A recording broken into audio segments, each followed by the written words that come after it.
in that. We're also going to sign right now some executive orders, and Will, if you would come forward, Yes, sir. I'll start thinking about signing them, right? A few things for you today, sir. First, we have a pardon for Devin Archer. Devin Archer was a former business partner of the Biden family. He was prosecuted relating to a fraud investigation, but notably, the tone and tenor of that prosecution changed dramatically after he began to cooperate with congressional investigators and serve as a witness against Hunter Biden and the Biden family. We believe that was an injustice, and therefore we're asking you to pardon him. And many people have asked me to do this. I think he was treated very unfairly.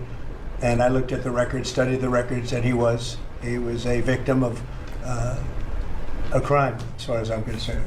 So we're going to undo that.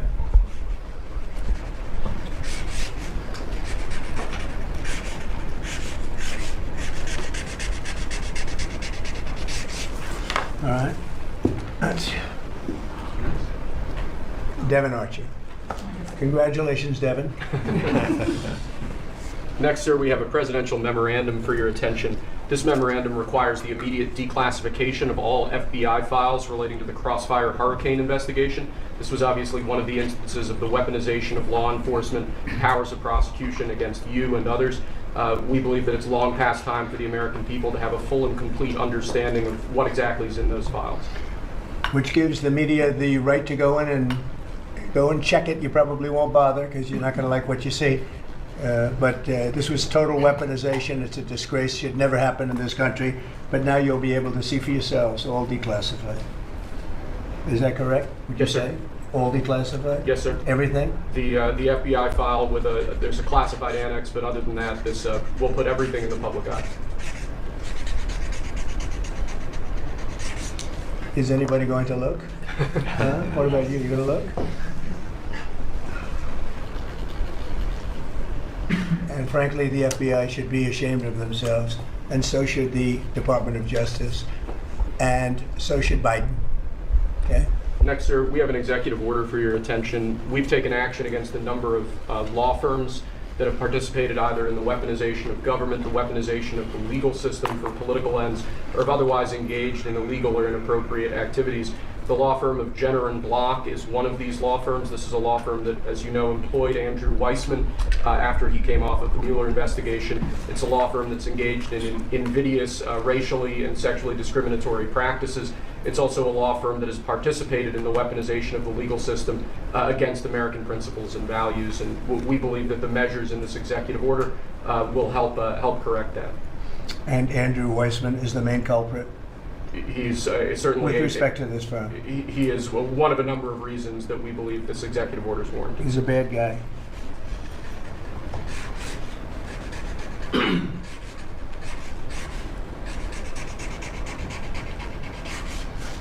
Okay.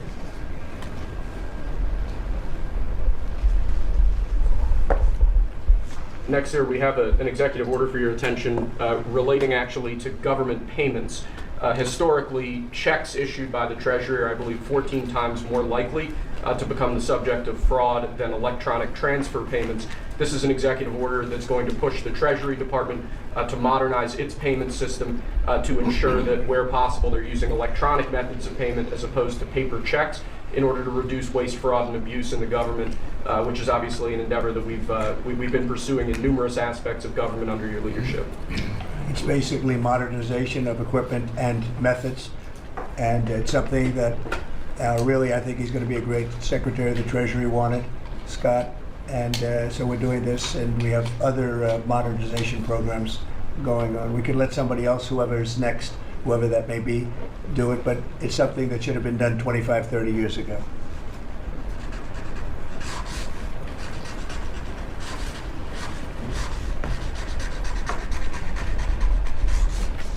Okay.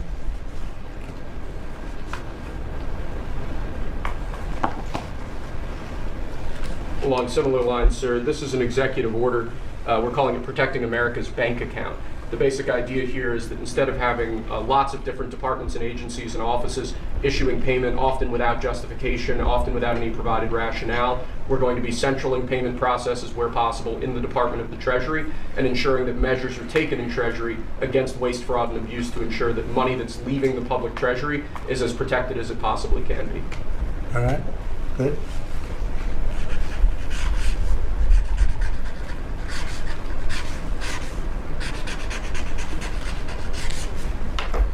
Many of these things should have taken place decades ago or longer. Lastly, sir, we have an executive order for your attention on the very important subject of election integrity. We believe that this executive order is the farthest reaching executive action taken in the history of the Republic to secure our elections. Among numerous other aspects of this executive order, this is going to cut down on illegal immigrants on the voter rolls, ensure that the Department of Homeland Security and the data that they have available is being fully weaponized to ensure that illegal immigrants aren't voting. This will include a citizenship question on the federal voting form for the first time. This executive order instructs the EAC to cut federal funding to states that don't take reasonable steps to secure their election. This calls on the Department of Justice to vigorously prosecute election crimes, particularly in states that we don't believe are in compliance with federal law around election integrity.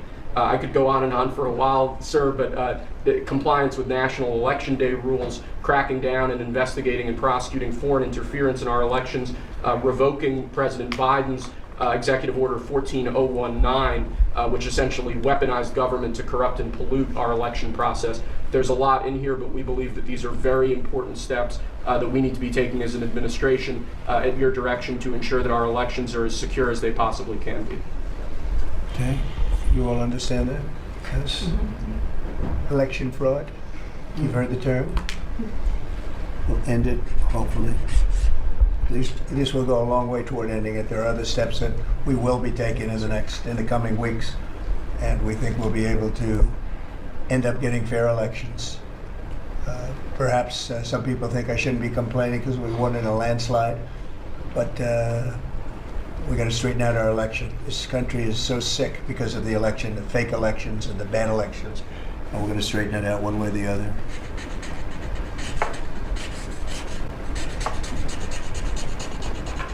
And it's an honor to sign this one. To sign all of them, but to sign this one is a great honor.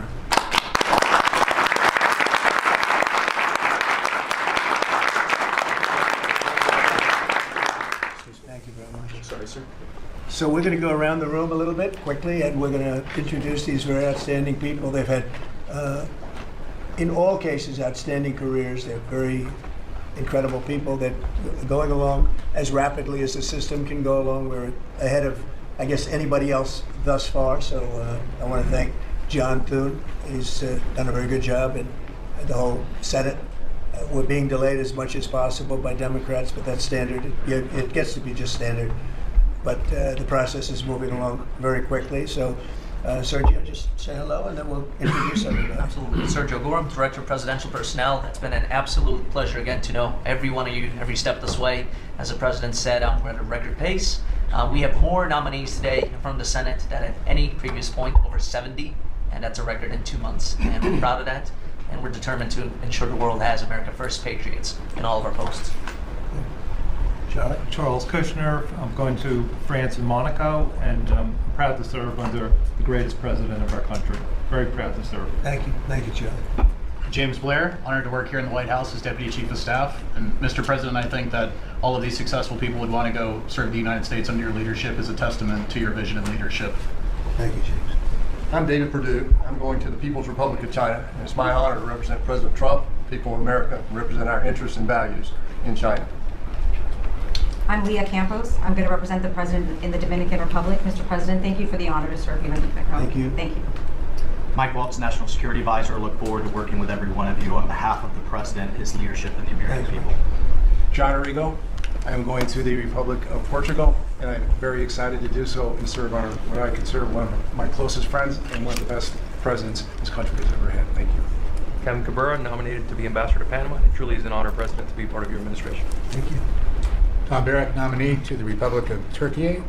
delighted and honored to be with you, Mr. President, and the host country, which is one of the most ancient in civilization, is in search for your peace, prosperity, and security program. Thank Good you. place. Mr. President, Good leader, too. yeah, Mr. President, thank you. It's an honor. I'm Pete Hoekstra, you know that, but I am going to Canada. I look forward to serving you in Canada and your agenda. And you do a great job. Thanks, Pete. Von Johnson, sir, thank you for the nomination to represent you and the United States to the United Mexican States. And I'm really encouraged by some of the conversations you've had with President Sheinbaum recently, and to the increase in support that we've seen of her government along our border on the important issues. So thank you, sir. They have stepped it up a lot, Mexico and Canada, so see how it works, right? Yes, sir. Thanks. Matt Whitaker from Des Moines, Iowa. I'm proud to, as soon as I'm confirmed, go represent you at the North Atlantic Treaty Organization. Thank you. George Glass, on my way to Japan. Previous administration, I served for you in Portugal. It is a great honor to be able to do this a second time. Thank you very for much. the opportunity. Thank you, George. President Trump, my name is Ken Howry. I'm your nominee to be ambassador to the Kingdom of Denmark, a very close partner and ally. I served for you last time for the Kingdom of Sweden. I want to thank you for the faith you place in me as your nominee to Denmark. Thank you. Thank you very much. President Trump, thank you for the honor of a lifetime. My name is Stacy Feinberg, and hopefully I'll have the honor of serving in Luxembourg. And I think that this is the greatest presidency and the greatest time in history, and it's all because of you. Thank you very much. Nicole McGraw, nominated to serve in Croatia, and it's such an honor to be here with you today and to serve you and the American people. Thank you. Thank you very much. President Trump, thank you very much for your nomination to the Republic of Chile. And let me tell you, Border Patrol agents are so thankful for everything that you've done for them. But That man knows more about the border than anybody. I want to tell you. Thank you. President, it's a great honor. Thank you. Thanks. Good luck. Mr. President Brian Birch, if I'm confirmed, I'll be representing you at the Holy See. And Catholics are very proud of your work. Your team is doing an excellent job, so thank you. Very honored to serve. Thank you very much. Mr. President, thank you again for the honor, the greatest privilege. My name is Summer Sparkus. I will serve this great man at the Republic of Malta. Thank you, sir. Thank you, Mr. President. Joe Popolo from Dallas, Texas. Very proud to serve you at the Kingdom of the Netherlands, the very first country to recognize the United States 250 years ago. Thank you. Thank you. Mr. President, if I'm confirmed, I will be representing you in the state of Israel. It will be an extraordinary honor, and you've done more for Israel than any president in any time of its history, and we are grateful. And I'm hoping I'll get to be there by Passover. Thank you, Mike. And Mike is an outstanding guy. They all are. Mike, I think he's going to do wonders for Israel. He actually probably gets along with both sides, and that'll be interesting to see. But the world is watching you, Mike, so good luck. Thank you, Mr. President. Good luck. You're going to do well. Thank you very much. Mr. President, thank you for this great honor to serve the Republic of Italy and San Marino. I'm so looking forward to going over there and working with that great ally, and for the pleasure to serve you. Your staff has been great working with us and have done a great job, and we really appreciate them. Thank you, sir, for pushing this along. And have a good time. A really good time. I'm Warren Stevens from Little Rock, Arkansas, and I have the honor to represent the President and the United States in Great Britain and Northern Ireland, and to be chosen to go to such an important ally of ours. I know it's looking forward to it, but thank you for the honor. Yeah, you're going to do fantastically. These are tremendously successful people, and you two guys, and then you add on Mike. I think they have a little more money than Mike, but he's got some other advantages. He's got some other, like upstairs, he's got some big advantages. It's very exciting. It's really exciting to have all of you. Would you have any questions, media, for the people that you just saw? So outstanding, and I thought it would be nice to bring them before you. And so if you have any questions, please. I wanted to ask about the talks in Saudi Arabia. It sounds like you made some progress on a Black Sea ceasefire. Yeah. Could you update us on that? What happens now? So we've made a lot of progress on two fronts, on both sections that we call them sections, but they're much more than that. Russia, Ukraine, and also the Middle East, and we'll see what happens. We're in deep discussions with Russia and Ukraine. And I would say it's going well, but it's a situation we should have never had to even think about. Should have never happened. And on the Middle East, that's been going on for a lot of years, centuries and centuries. It just keeps going. And we are making a lot of progress, so that's all I can report. But some very, very big talks are going and detailed talks are going on right now on both fronts. Mr. President, you said that your national security advisor learned a lesson after a reporter. Excuse me, I didn't pick you. Go ahead, please. Mr. President, the ceasefire agreement that was brokered today allows for third-party countries to help implement the agreement. What does that look like, and who's going to be involved? The ceasefire agreement? Yes, the maritime ceasefire agreement between Russia and Ukraine. Well, they're going to get together. Look, it's they agreed to something and it got broken. There's tremendous animosity. There's a lot of hatred, as you can probably tell.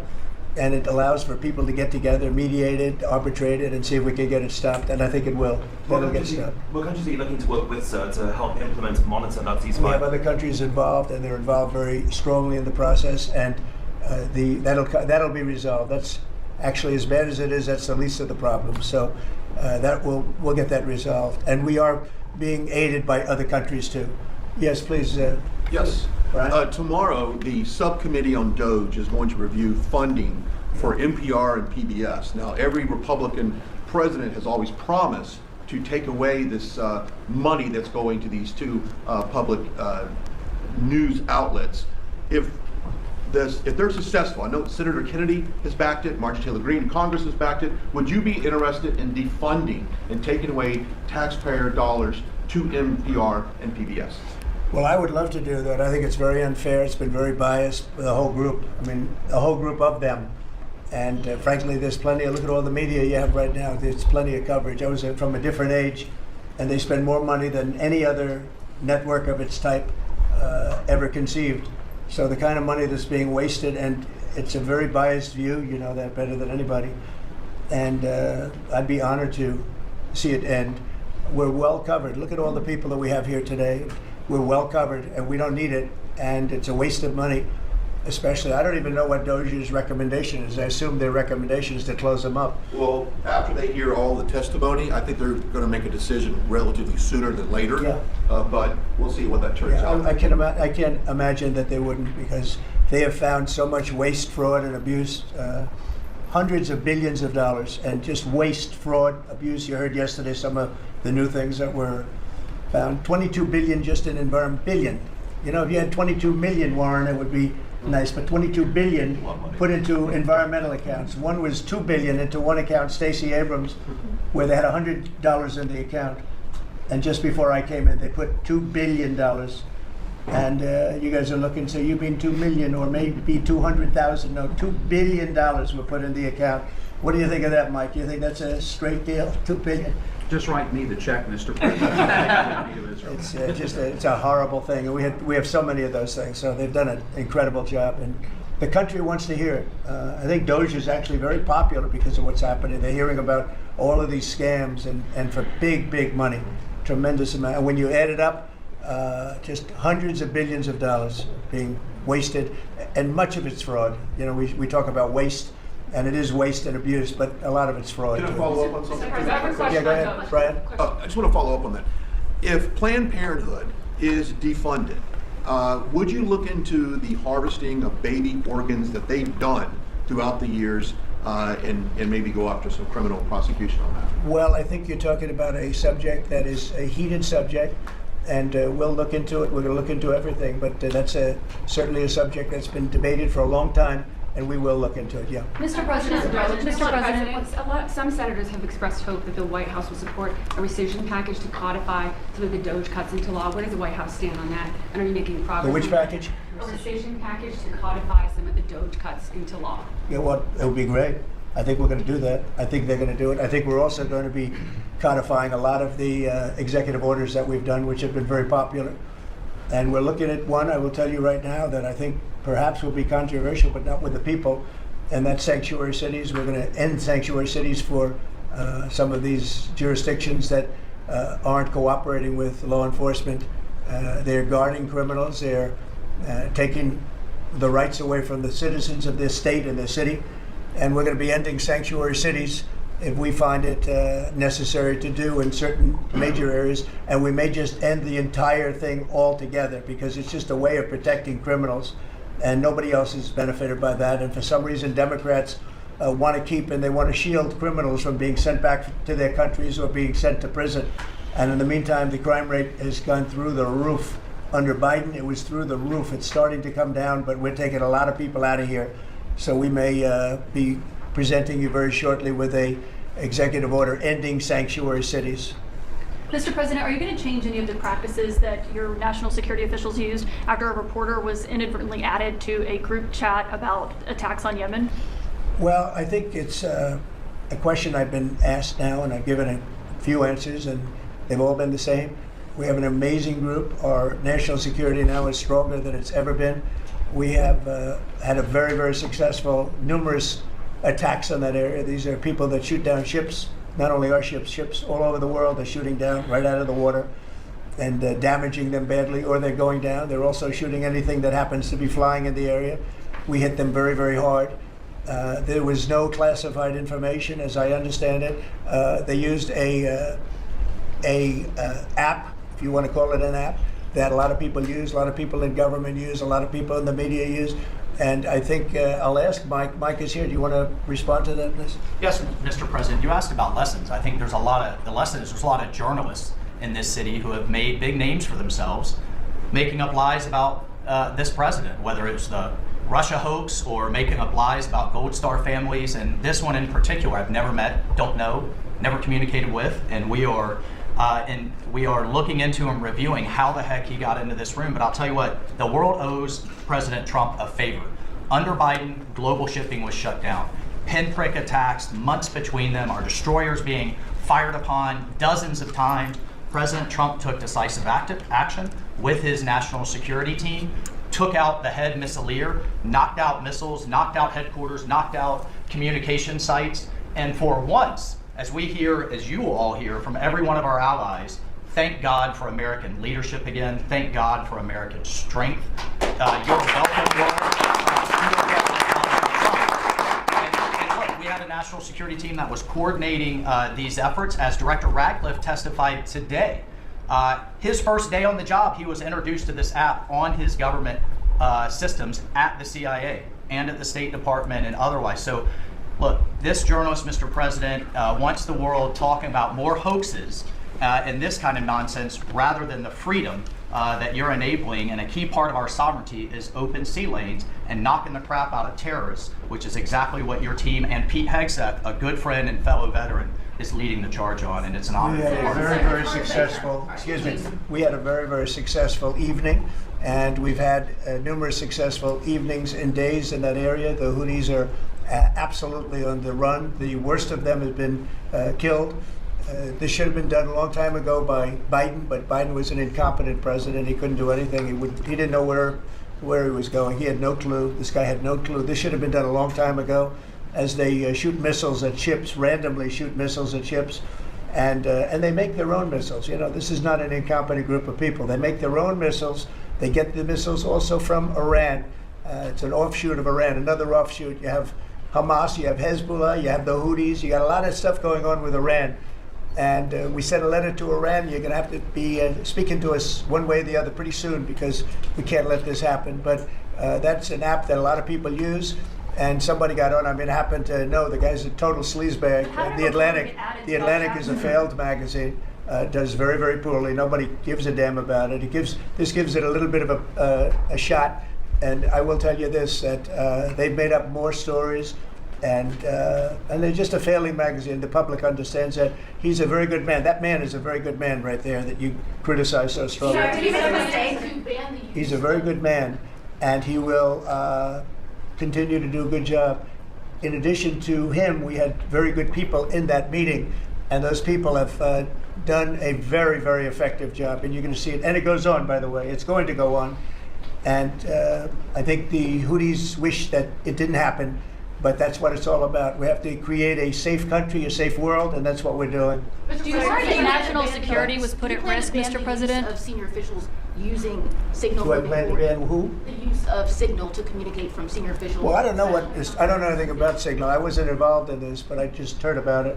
And I hear it's used by a lot of groups. It's used by the media a lot.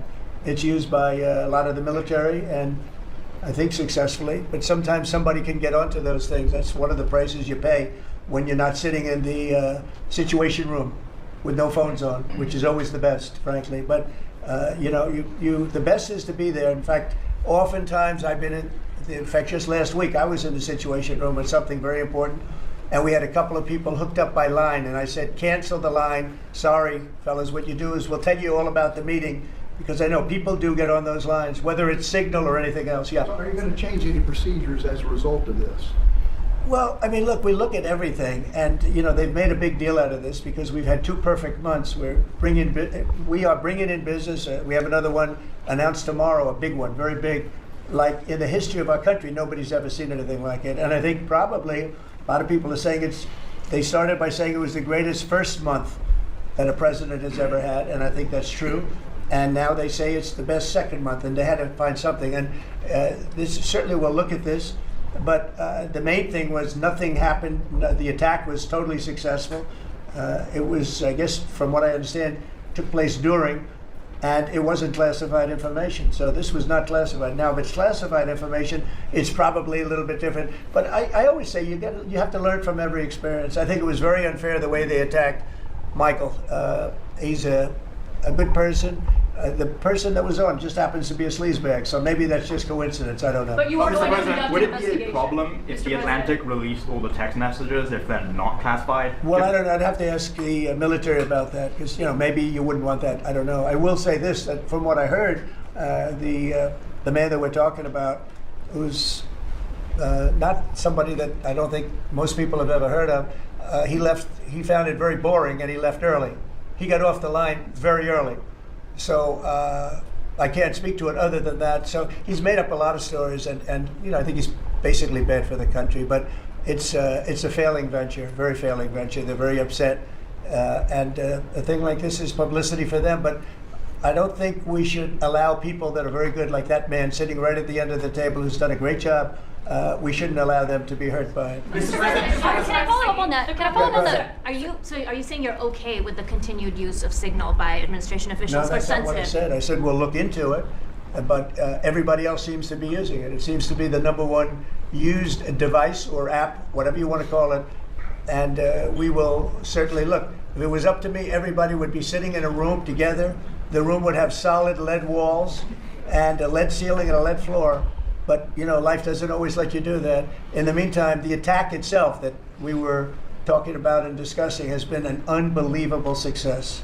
But you will conduct an investigation, is what you're saying into this. We'll look into it, sure. Who's going to lead that investigation? I want to look that into the FBI or anything who's like doing that.